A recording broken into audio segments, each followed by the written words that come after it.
Welcome back to the Red Dice Diaries, and in this GM tips video I'm going to be talking about break scenes. And what do I mean by break scenes? Well, I'm talking about small self-enclosed scenes that really have no relevance apart from in the most minor way to the larger overarching plots that are going on in your RPG campaign, but that may show a scene from everyday life or a small aside or perhaps even a flashback to something that occurred earlier. So why would you use break scenes? Well, RPGs, like most media, whether that be written media, television shows, etc., need to be paced appropriately. And after you've spent a lot of time building up the tension to a climactic resolution or adventure, you need to give the characters and their players a chance to breathe, collect themselves, dust themselves down before you start ramping up the excitement ready for your next adventure. Break scenes can also be interjected when you have a prolonged period of heavy plot or really emotional plot going on.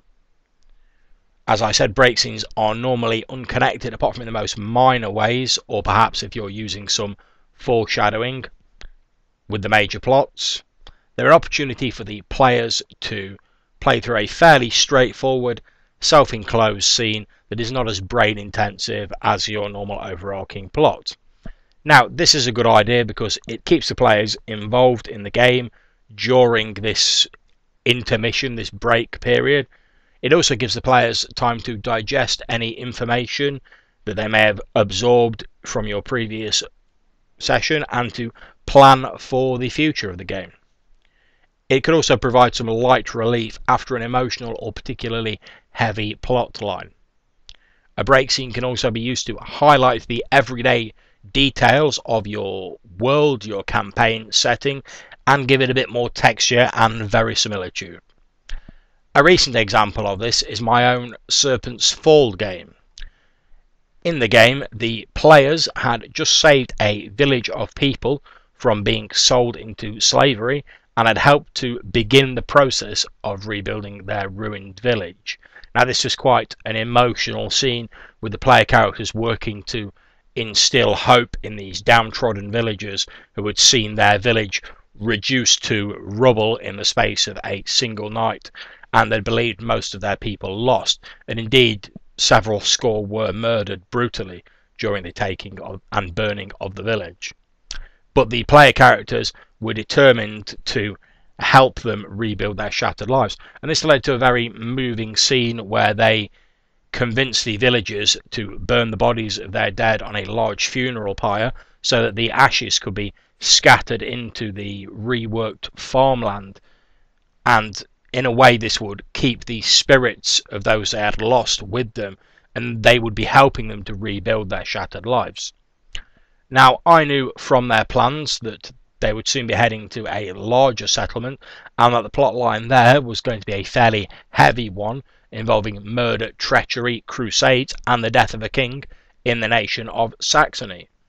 Now, it had been a while since our last game, and I thought a little rules refresher in a non-plot critical situation might be in order.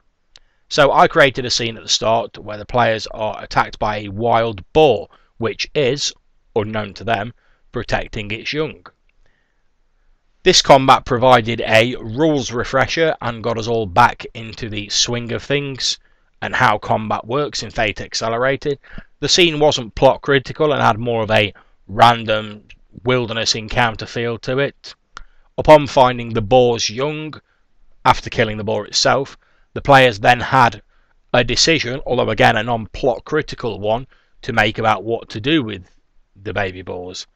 This decision wasn't critical to the plot by any sense of the means, but it got some great roleplay from the characters that added just a little bit of humour into the session and showed their characters acting in a situation that wasn't part of some great overarching plot, but it did tell you a little bit about their characters' attitudes, effectively just filling in a little bit more background and adding a little more texture and another dimension to their characters. And this is what these scenes are good for, just adding a little extra touch of not realism but a feeling of being more textured and more detailed to your campaign world, to your heroes, to your setting.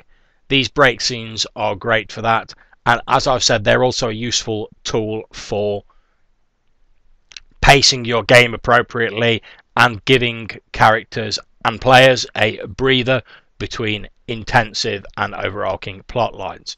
So next time you're running a game and you find yourself rounding off one plot line and thinking about jumping straight into another, just pause and think for a moment about whether having a break scene or two between these two plot lines might be good for your player characters, might give them time to have a little breather and catch themselves up before throwing themselves wholeheartedly into your next plot line.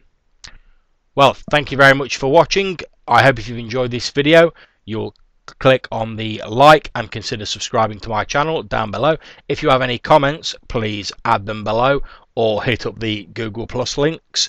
And until I see you next time, thank you very much for watching.